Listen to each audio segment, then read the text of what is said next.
Mother's Day to all dear mothers. आप सबको माता का दिन आशीषित हो। I know you all are very tired because it's a very long service. और बहुत लंबी सभा हो गई तो आप थोड़ा थके तो होंगे ही। Hope you will bear with me if I take little more time. और मेरे साथ आप सहनशील रहें, थोड़ा ज़्यादा समय हो जाए तो। The picture you see on the screen is a relay race. और ये जो आप देख रहे हैं तस्वीर, ये एक रिले रेस की तस्वीर है, where 4 athletes run equal preset distance. जहाँ पर कि 4 प्रतियोगी पहले से निर्धारित होता है कि कितना दौड़ेंगे, वो माप लेकर वो दौड़ते हैं। And each one pass on a stick-like object. और उनके हाथ में एक छोटी सी छड़ी जैसी होती है जो एक दूसरे को देते हैं जब वो खत्म करते हैं अपनी जगह, Which is called the baton to the next person to continue the race. और वो बटान उसका नाम है ताकि दूसरा व्यक्ति वो छड़ी लेकर आगे बढ़ता जाए। So family life is like a relay race. और पारिवारिक जीवन भी एक ऐसे ही रेस के समान है। Both the parents have equal responsibility in passing on the legacy of godliness to our children. और माता पिता दोनों ही की ये जिम्मेदारी बनती है कि परमेश्वर की जो भी परमेश्वर ने दायित्व दिया है उसके सारी चीजों को अपने बच्चों को बताएं और समझाएं। But mother shoulders more responsibility because she spends a lot of time with her children. लेकिन माँ का दायित्व और ज्यादा बड़ा होता है क्योंकि माँ बच्चे के साथ ज्यादा समय बिता पाती है। And it is her primary mission field, which is ordained by God in the Garden of Eden. और परमेश्वर के द्वारा आदम की वाटिका में ही स्त्री को ये ज्यादा दायित्व दे दिया गया था। So today I share with you from Psalm 127, which talks about family.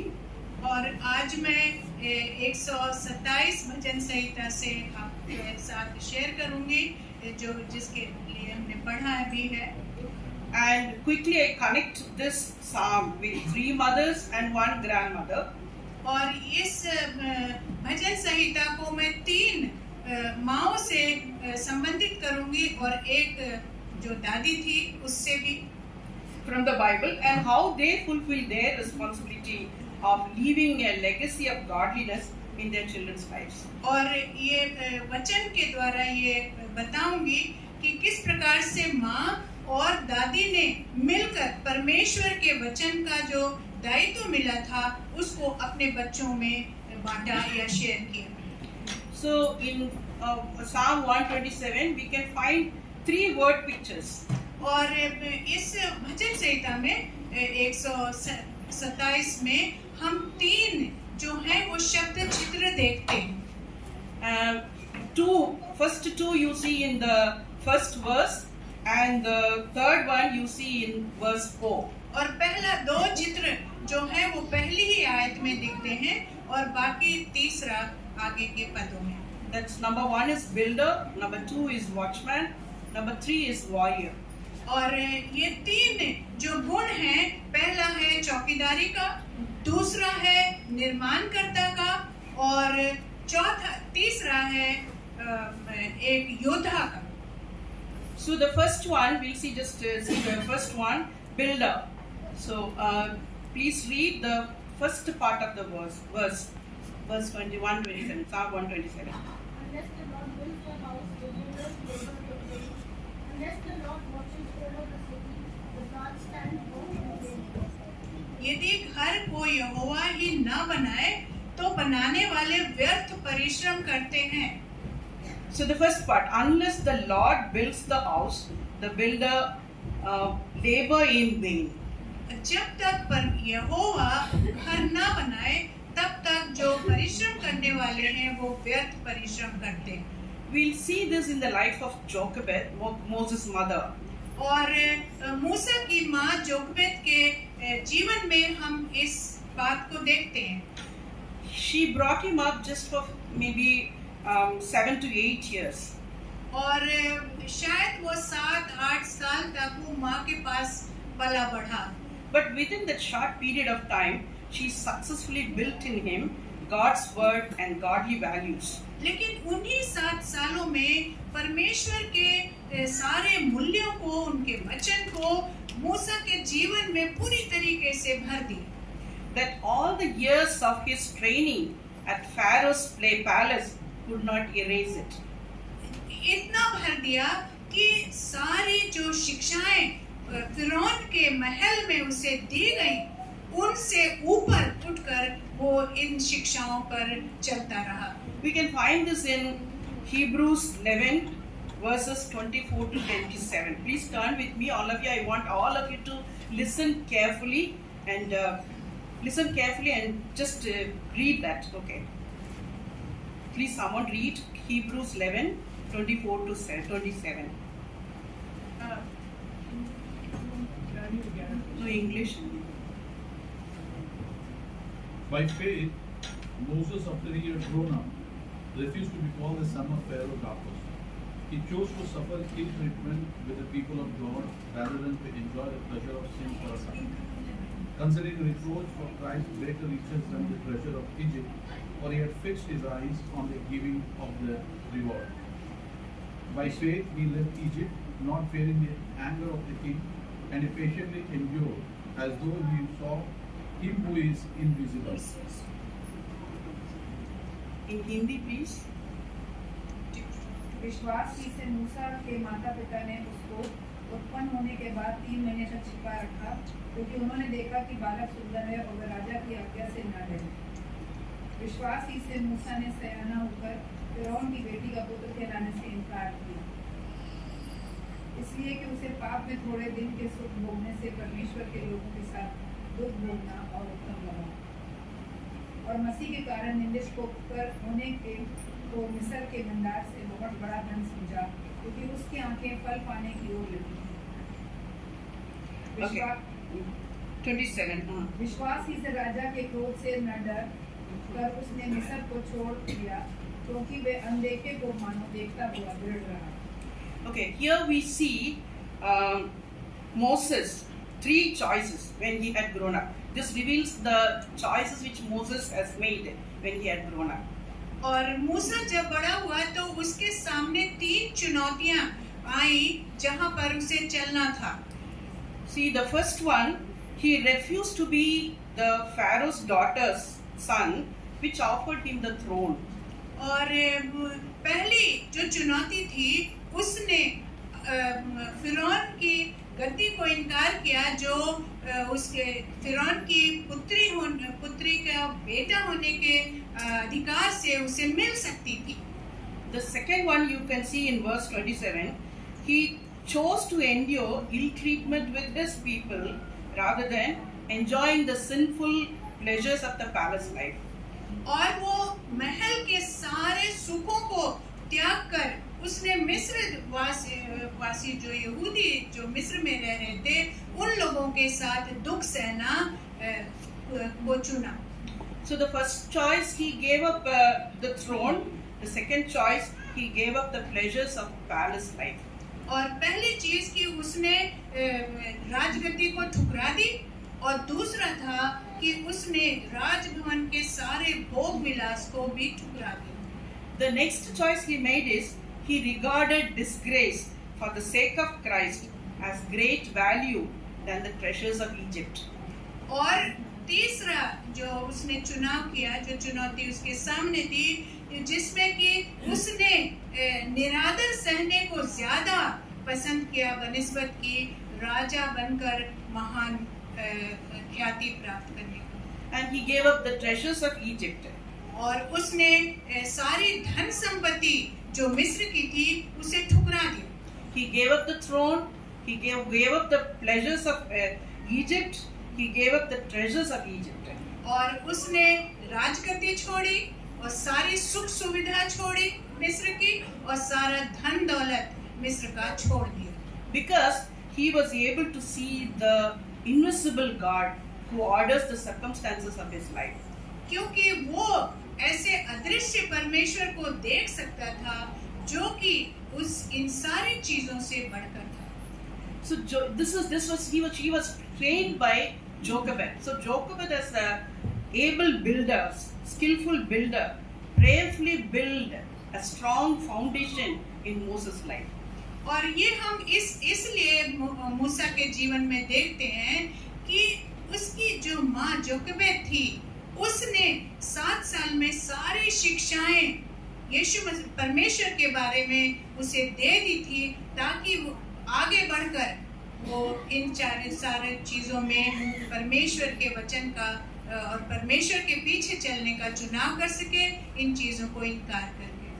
So we have seen how Moses chose godly choices when he had grown up. और जब मूसा बढ़ गया था तो क्यों उसने इतनी सारी परमेश्वर के अनुसार सारे चुनाव किए. So behind him was his mother Jochebed as a builder. और हम देखते हैं कि ये चुनाव इसलिए संभव हो सका क्योंकि मूसा की माँ उसके पीछे खड़ी थी, जिसने ये सारी शिक्षाएं उसको दी थी बचपन में. So mothers, God has called us to be a builder in our family, to build a strong foundation of God's word and godly values in our children when they are young. और इसलिए सभी माताओं को परमेश्वर द्वारा ये सौभाग्य प्राप्त हुआ है कि परमेश्वर के वचन को बच्चों को सिखाएं और उसमें उनको मजबूत बनाएं. Teach them the ways of God before the world teaches them the ways of Satan. इसलिए हर माता को चाहिए कि अपने बच्चे को परमेश्वर के बारे में, परमेश्वर के रास्ते के बारे में पहले बता दे, ताकि संसार उन्हें अपने रास्ते पे ना ले जाने पाए. So develop in them the desire to please God, not people. और उनमें ये एक इच्छा जागृत करे, एक प्रवृत्ति जागृत करे कि वो परमेश्वर को खुश करने में लगे रहें, बनिस्बत की सारे लोगों को, संसार के लोगों को खुश करने के लिए तैयार रहें. And train them to see the invisible God who orders all the circumstances of their lives. और उनको इसमें प्रशिक्षण दे ताकि वो अदृश्य परमेश्वर को से हमेशा संबंध बना के रखें, ना कि जो प्रत्यक्ष दिखने वाले लोग हैं जो उनको संभाल सकते हैं. Okay, the second word picture is watchman. और दूसरी जो चित्रण किया गया है वो एक चौकीदार की गई है. So unless the Lord guards the city, the watchman stays awake in vain. That verse 1, the B part says. जब तक कि परमेश्वर शहर बना के रक्षा न करे तो सारे जो रक्षक हैं, पहरेदार हैं, उनका जागना या रक्षा करना व्यर्थ होता है. The work of a watchman is to stay vigilant against all the possible threats. और पहरेदार का ये कर्तव्य है कि वो हमेशा चौकन्ना होकर अपने एरिया की सुरक्षा करे. So let's see this, how King Josiah's mother Jedidah fulfilled in her son's life. और राजा जोसाया की जो माता थी, उसने इन चीजों को, इस गुण को कैसे अपने राजा जोसाया के जीवन में सिखाया. Please read 2 King 22 1 and 2 verses 1 and 2. 2 King 22 verses 1 and 2 in English and in Hindi also. Josiah was 8 years old when he became king, and he reigned 31 years in Jerusalem. His mother's name was Jedidah, the daughter of Adaiah of Bozkath. And he did what was right in the sight of the Lord, and walked in all the ways of his father David. He did not turn aside to the right hand or to the left. So here we जब योशिया राज करने लगा, तब वह 8 वर्ष का था और यरूशलेम में 31 वर्ष तक राज करता रहा. और उसकी माता का नाम यदीदा था और जो कवि अदाया की बेटी थी। उसने वह किया जो यहोवा की दृष्टि में ठीक है और जिस मार्ग पर उसका मूल पुरुष दाऊद चला, ठीक उसी तरह वह भी चला और उसने ना तो दाहिनी और ना बाईं ओर मुड़ा। So we don't see much about his mother in this chapter. और माता के बारे में उसके नाम के अलावा और बाकी चीजें इस अध्याय में नहीं है। But the life of King Josiah reveals her character, her faith, and her love for God. लेकिन योशिया के राजा के जो जीवन में हम देखते हैं, जब पढ़ते हैं, तो उससे हमें माता के जो उसने प्रशिक्षण दिया था उसके बारे में हमें दिखलाई पड़ता है। And King Josiah was born in a very wicked household. और जो योशिया का जो जन्म हुआ था वो बहुत ही दुष्ट परिवार में हुआ था, Whose father Ammon and his grandfather Manasseh both were very wicked kings. और उसका पिता अमोन और मनासे जो उसका दादा था, दोनों ही बहुत ही दुष्ट राजा थे। He didn't have any perfect example before him to lead a godly life. इसलिए उसके सामने कोई ऐसा उदाहरण नहीं था जिसको कि वो अनुसरण करके अच्छा ईश्वरीय जीवन व्यतीत करे। But just now we read in 2 King 22:1 and 2, he did what was right in the eyes of the Lord and walked in all his ways. लेकिन फिर भी उसने वही किया जो यहोवा की दृष्टि में उचित था और पूर्ण रूप से दाऊद के मार्ग पर चलता रहा था। So who trained him?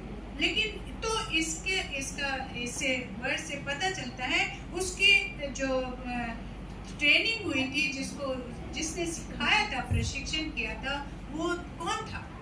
It was his mother Jedidah, like a watchman in her household.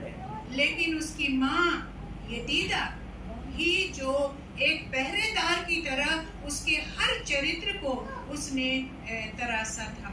Carefully protected her son from the wickedness of her husband and from all the evil that prevailed in the palace and in the temple.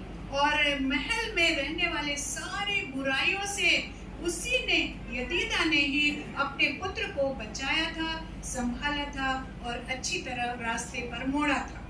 She had left a godly legacy that we can see in Josiah's life. और योशिया के जीवन से हम देखते हैं कि किस प्रकार से उसने उसमें ईश्वरीय गुण शामिल कर दिए थे। Just please read 2 Chronicle 34:3. 2 Chronicle 34:3, both in English and Hindi. दूसरा इतिहास 34। For in the 8th year of his reign, while he was still young, he began to seek the God of his father David, and in 12th year he began to purge Judah and Jerusalem of the high places, the wooden images, the carved images, and the molded images. वह लड़का ही था, अर्थात उसको गद्दी पर बैठे 8 वर्ष पूरे भी ना हुए थे कि अपने मूल पुरुष दाऊद के परमेश्वर की खोज करने लगा, और 12वें वर्ष में वह ऊंचे स्थानों और अशेरा नाम मूर्तों को और खुदी और ढली हुई मूर्तों को दूर करके यहूदा और यरूशलेम को शुद्ध करने लगा। The portion which you read says he was still a youth. He began to seek the Lord. और अभी जो बताया गया है उसमें लिखा है कि अभी वो बालक ही था, तभी से परमेश्वर के रास्ते पे चलने और उसे ढूंढने लगा। When he was 12 years, he began to purge Judah and Jerusalem. और जब वो 12 साल का ही था, तभी उसने सारे यरूशलेम को और यहूदा जाति को परमेश्वर के बारे में बताने लगा, अन्य बुराइयों से शुद्ध करने लगा। He brought reformation in Judah and changed the whole course of that nation. और उसने यहूदा में बहुत सारे सुधार किए जिससे कि सारे देश को एक दिशा मिली। It was the effect of the mother's training. और ये इसलिए संभव हो सका क्योंकि उसकी माँ ने ही उसे ये प्रशिक्षण किया था। So mothers, be like a watchman in your household. इसलिए प्रत्येक माता का यही कर्तव्य बनता है कि अपने घर में हर बुराइयों के बावजूद भी एक पहरेदार का काम करें Be watchful in prayer. और बड़ी सतर्कता से प्रार्थना में लौलीन रहें Fight all your battles on your knees. और जितनी लड़ाइयाँ लड़नी है वो प्रार्थना में घुटने पे करके ही लड़ी जा सकती है Because our fight is not with the flesh and blood, but with the darkness of this world. क्योंकि हमारी लड़ाई ये सारे संसार से नहीं है लेकिन संसार में रहने वाली दुष्ट आत्माओं और उनकी चालों से है Which tries to steal our children away from us and from the love of God. और ये दुष्टता ये दुष्ट आत्माएं हमारे बच्चों को हमसे परमेश्वर से छीनकर अलग ले जाने के लिए हमेशा तत्पर रहती हैं But you can't fight this battle alone. लेकिन हम और हर माता ये जो लड़ाई है अकेले नहीं लड़ सकते But with the help of our mighty God, who is able to protect our children from all the wickedness and the evil that prevail in this world. परमेश्वर की अगुवाई और सहायता के द्वारा ही हम इन सारी दुष्टताओं पर विजय प्राप्त करके अपने बच्चों को बचा सकते हैं So the third picture is warrior that we see in 127 verse 4. Please read verse 4. Like arrows in the hand of a warrior, our children walk without fear. और तीसरी जो गुण है हर माँ में होता है वो एक वीर के समान है जिसके हाथ में तीर होता है So the picture here is a battlefield. और यहाँ पे जो तस्वीर बताई गई है वो एक लड़ाई के मैदान की तस्वीर है So we are warriors and our children are the arrows in our hands. और ये हम जो लड़ाई के मैदान में हैं ये बच्चे हमारे हाथ में एक तीर के समान हैं These arrows are not meant to be kept in a quiver. और ये जो तीर जो हैं वो एक तरकश में रखने के लिए नहीं है They have to be sent out to hit the target. क्योंकि उनको बाहर भेजना पड़ता है ताकि वो ध्येय को प्राप्त कर सके The target is to fulfill God's purpose, God's plan in their lives, not our purpose and our plan. और ध्येय यही है कि वो जीवन में परमेश्वर के निर्धारित ध्येय पे चल सके ना कि हमारा व्यक्तिगत जो हमारी इच्छाएं हैं उनको पूरी कर सके But before they are sent out, we have to do 3 things with them. लेकिन जब उनको बाहर भेजने से पहले हमें 3 चीजें करनी है Number 1, they have to be formed, prepared and carefully shaped before they are sent out. उनको हमें ढालना है उनको तैयार करना है उनको बनाना है इससे पहले कि हम उन्हें हाथ से छोड़ें Number 2, they have to be shot in the right direction towards the right object. उनको हमेशा एक गोल की तरफ हमें ले जाने के लिए तैयार रखना है And the third one is our effectiveness as warriors determines the effectiveness of the arrows. और तीसरी चीज ये है कि हम कितने अच्छे योद्धा रहे हैं वो ये तय करता है कि हमारे जो तीर हमसे निकलेंगे हमारे बच्चे कितने अच्छे तीर बनेंगे That is how we prepare and shape them. वो इसलिए कि हम उनको कैसे बनाते और उनको तराशते हैं If they are not shaped correctly or if they are sent in the wrong direction, they are not going to fulfill God's purpose in their lives. यदि उनको हम तराशेंगे नहीं और उनको सच्चे सही मार्ग पे उनको नहीं भेजेंगे तो वो परमेश्वर की इच्छा जीवन में नहीं पूरी कर पाएंगे Let's see this in Timothy's life, how he was carefully prepared and shaped by his grandmother Lois and his mother Eunice. और ये हम तिमोथी के जीवन से देखेंगे तिमोथी के जीवन से देखेंगे कि किस प्रकार से उसकी माँ और दादी ने मिलकर उसको एक अच्छा तर्कस तीर बनाया था to fulfill God's purpose in his existence on earth. और परमेश्वर के ध्येय को इस जीवन में पूरा करने के लिए किस प्रकार से रचा था। That we see in 2 Timothy chapter 1 verse 5. और दूसरा तिमोथी पहला अध्याय उसका 5वां पद।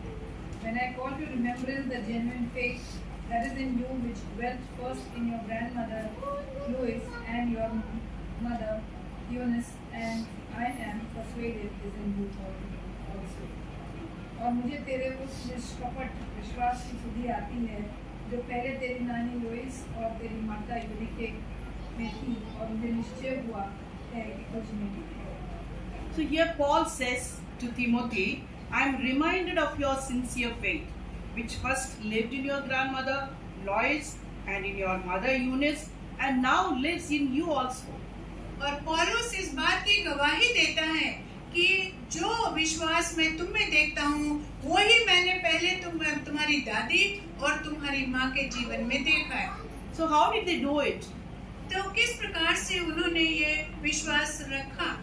They both taught Timothy God's word at the very early age. और बड़े बचपन के समय ही उन तिमोथी की माँ और दादी ने परमेश्वर के वचन को उन तिमोथी के जीवन में डाला। And they also lived and modeled their sincere faith in God before him. और तिमोथी के सामने उन्होंने एक उदाहरणमय जीवन व्यतीत किया। This way, they were able to pass on their strong faith in God to Timothy. और इस प्रकार से अपने मजबूत विश्वास को वो अपने तिमोथी के जीवन में भी कर सके। Acts 16:2 says, the brothers at Lystra spoke well of him. और लिस्ट्रा में दूसरे जो विश्वासी थे वो तिमोथी के बारे में अच्छी गवाही देते थे। So this reveals Timothy's outstanding character and reputation, which made Paul to choose him as his travel companion. और तिमोथी का जो परमेश्वर के प्रति समर्पण और उसकी जो अच्छाई थी, जो परमेश्वर के वचन में दृढ़ता थी, यही कारणों से पौलुस ने उसको अपने शिष्य की तरह या अपने कोवर्कर की तरह उसको चुनाव किया। And Paul trusted him so much that he made him in charge of Church of Ephesus at the very young age. और जब तिमोथी बहुत ही जवान, अभी छोटा ही था, उम्र में जवान था, तभी पौलुस ने उसको इफिसियों के चर्च का उसको अधिकारी, उसको जिम्मेदारी दे दी थी। What a great joy for his grandmother and mother to see his son walking in God's ways and becoming God's minister at the very young age to make difference in the lives of the people. और इस प्रकार जब तिमोथी इस कलीसिया का अगुआ बना तो उसकी दादी और उसकी माँ को बहुत ही प्रसन्नता हुई कि न केवल तिमोथी परमेश्वर के वचन को पर चल रहा है और लेकिन उसकी गवाही के लिए वो कलीसिया का अगुआ भी बना है। So we have seen 3 word pictures, builder, watchman and warrior. और इस प्रकार से भजन संहिता 127 में हमने 3 चित्र देखे हैं कि किस प्रकार से जो माताएं थी वो Builder, वो निर्माण करता और पहरेदार और एक योद्धा की तरह से उनके जीवन में कार्य किया माँ ने। In Genesis 18:19, God says to Abraham, और उत्पत्ति 18:19, 18:19 में परमेश्वर इब्राहिम से कहते हैं, I have chosen Abraham that he may command his children and his household after him to follow his ways. कि मैंने इब्राहिम को चुना है ताकि वो अपने परिवार को और अपनी पूरी प्रजा को परमेश्वर के बारे में, परमेश्वर के वचन को बांट सके। So God trusted Abraham that he would pass on the legacy of godliness to the next generation. और परमेश्वर ने इब्राहिम पे भरोसा रखा ताकि परमेश्वर के वचन को अपनी जाति में वो बांट सके और उनको दे सके. So God has chosen you and me as parents to our children to pass on the godly legacy.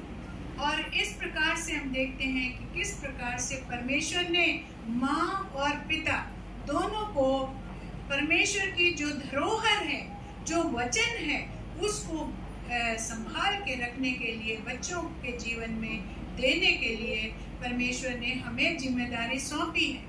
He has trusted us and laid a heavy responsibility of our children's souls in our hand.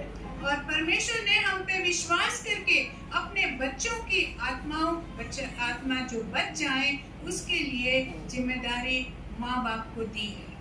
So we are accountable to God for their lives. इसलिए हम परमेश्वर के प्रति उत्तरदायी हैं यदि अपने बच्चों के बचाव के लिए या उनको परमेश्वर के शिक्षा में बढ़ाने के लिए. We are so concerned about our children's health, children's studies, children's job, children's future. Are we concerned about the soul of our children? हम लोग बच्चों के स्वास्थ्य के प्रति, उनकी शिक्षा के प्रति, उनकी नौकरी के प्रति बहुत ज्यादा परिश्रम करते हैं, चिंता करते हैं, कोशिश करते हैं. क्या हम परमेश्वर के वचन उनके जीवन में बना रहे इसके लिए कोशिश करते हैं? So today God is calling each and every one of us as parents to stand in the gap for our children. इसलिए आज परमेश्वर सारी माताओं को और पिता को भी फिर से ये चेतावनी देकर और ये बता रहे हैं कि हमें किस प्रकार से बच्चों के जीवन में उनकी धरोहर को, वचन को, उनके सारे नियमों को हमें बच्चों के जीवन में देना है. So fight for our children in prayer. और इसलिए प्रार्थना में हमेशा अपने बच्चों के लिए युद्ध करते रहें. Like a builder, consistently built in them a strong foundation of God at the young age. और जब वो बच्चे ही हैं तभी परमेश्वर के सारे गुणों को और परमेश्वर के सारे वचन को उनके जीवन में डालते रहें.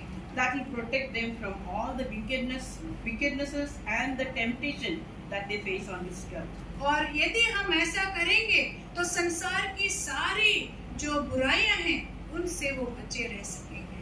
Like a watchman, let's constantly pray with them in all the circumstances. और चौकीदार की तरह हमेशा उनके साथ और उनके लिए प्रार्थना करते रहें. Pray for them and pray with them when they come and share their troubles, their struggles. Instead of giving your own advice, call them, pray with them. और उनके साथ मिलकर प्रार्थना करें. केवल खुद ही नहीं उनके लिए प्रार्थना करें, लेकिन जब वो आपके पास आते हैं तो उनके साथ उनको बुलाकर उनके साथ उनकी समस्याओं के बारे में, उनके किस तरीके से जाना है इस पर उनके साथ मिलकर प्रार्थना करें. That will train them to call upon God whenever they confront difficult people and challenging circumstances in their lives.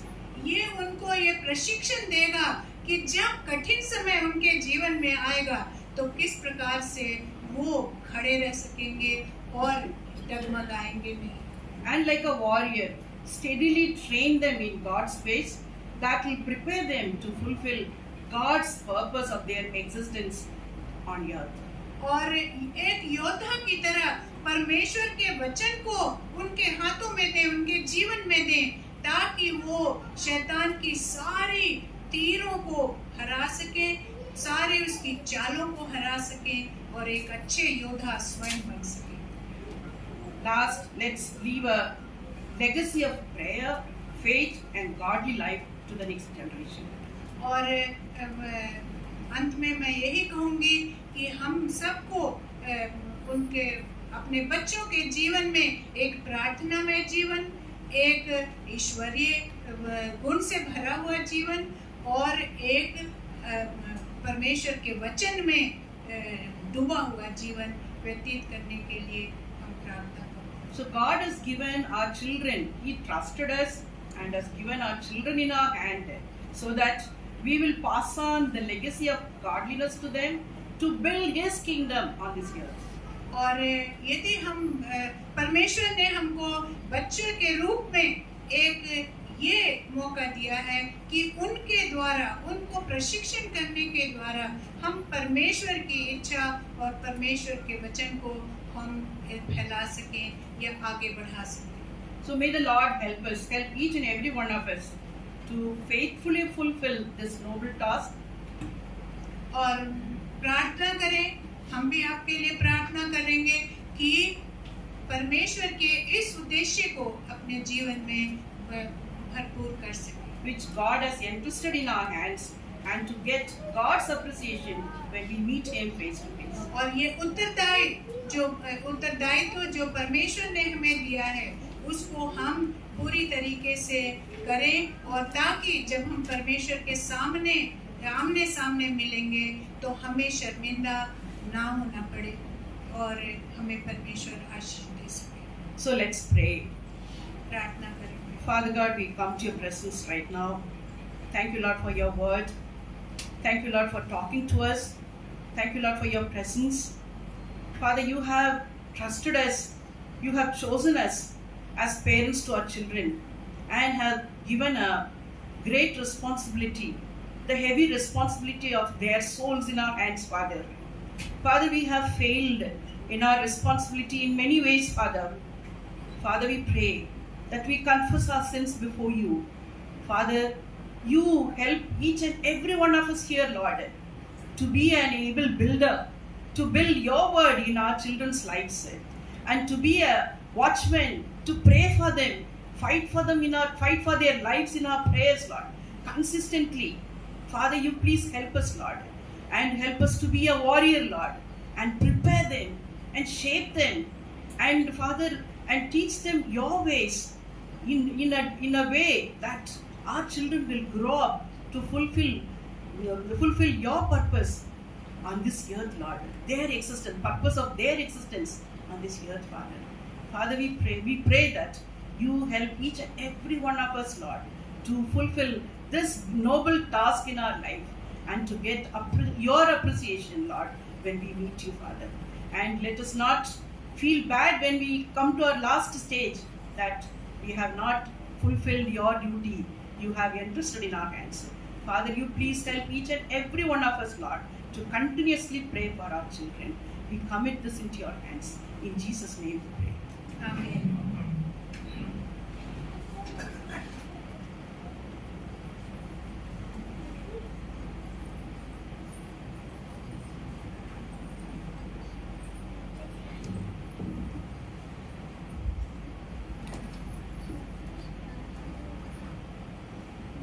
Thank you, Sister Jana and Sister Prabha, from God's Word.